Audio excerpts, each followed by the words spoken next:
Star Wars Zero Company. This is a new game that was just announced at Star Wars Celebration, and it marks a bold departure from the franchise's traditional action-adventure roots. Instead, it's embracing the traditional turn-based action tactics games that we see with the likes of XCOM. And I know this is going to bring about some mixed feelings from fans, but I'm super excited for this game. It looks super cool, and I love playing the XCOM Total Star Wars Conversion mod anyways. I play that all the damn time, so I think this game is really going to be a blast. Hey everyone, just cutting in here, asking you to please subscribe. Around 25% of you aren't subscribed, and I want to keep making these top 10 out of 10 videos, so please go ahead and hit that subscribe button. Thank you.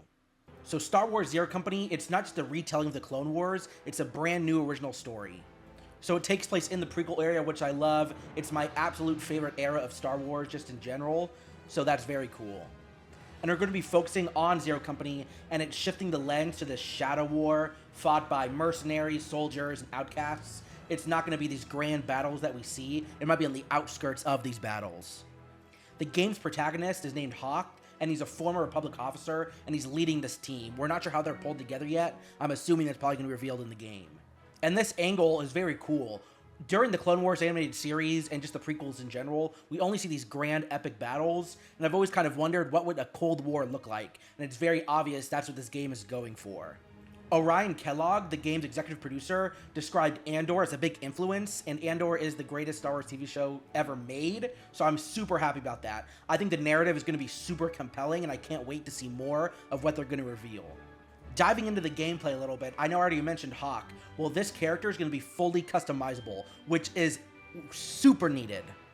So many times throughout all these past Star Wars games that Disney has released, you can't customize the character, and it's atrocious. I've always said, if you're going to make a Star Wars game, let us customize the character and just say that one appearance is canon or that their identity was lost to the archives. So being able to really customize the character and the squad mates feels so good. I'm super excited to see what level of customization they bring. You're going to be able to shape your playstyle with this character and taking control of the other characters too. So with the game being turn-based, we have 4 other operatives you're going to be playing as besides your main character.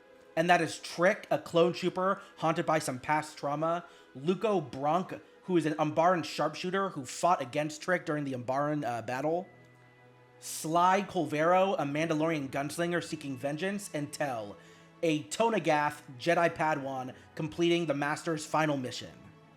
Their relationship is going to evolve through the missions. You're going to be able to send them on joint operations and learn more about their stories.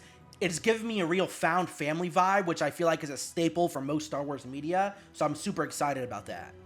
BitReactor's pedigree in strategy games like XCOM and Midnight Suns really shines through in Zero Company. The missions are going to demand careful positioning and ability synergies, as well as using the environment to shape the battlefield, which is super nice that these maps aren't just going to stay static. You're going to be able to change them as you battle across it.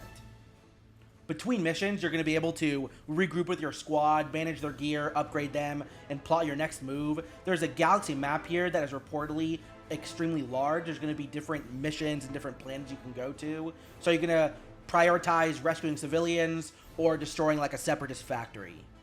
It reminds me a little bit of Mass Effect's Normandy, where you're able to talk with your teammates and then go off on the missions and the side missions.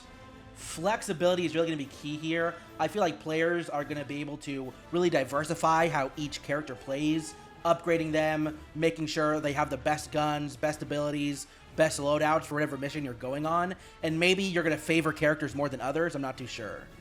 But this game really does sound like a dream come true.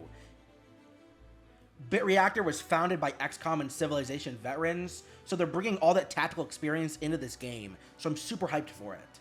While Respawn is going to ensure a narrative polish, which is very good. I'm excited we're going to have a story we can actually enjoy. Really, this collaboration sounds like a match made in gaming heaven. Respawn understands Star Wars' emotional core, and BitReactor's strategic gameplay really sells well and is a hit with strategic gamers. And speaking of Respawn, Gordy Habb, the composer of Jedi Fallen Order, is returning to score this game, so we already know the music is going to sound great. I feel like this really could be a big push for the Star Wars gaming world if this sells well. The tactical genre is a super underutilized gaming genre in general, so the fact that Star Wars is using this, I think is going to be really, really cool. My hopes and dreams is to one day have an Empire at War remake. The modding community has absolutely kept that game alive, so I feel like if this does well, they might even push towards that direction, which I'm very hopeful for. But the choice to have this game be choice-driven and storyteller-driven really hits home for me. I'm happy it's kind of not like a slop fest of characters we've already seen before. I'm excited to have new characters to experience this world in. So as a fan, I'm very optimistic for this game.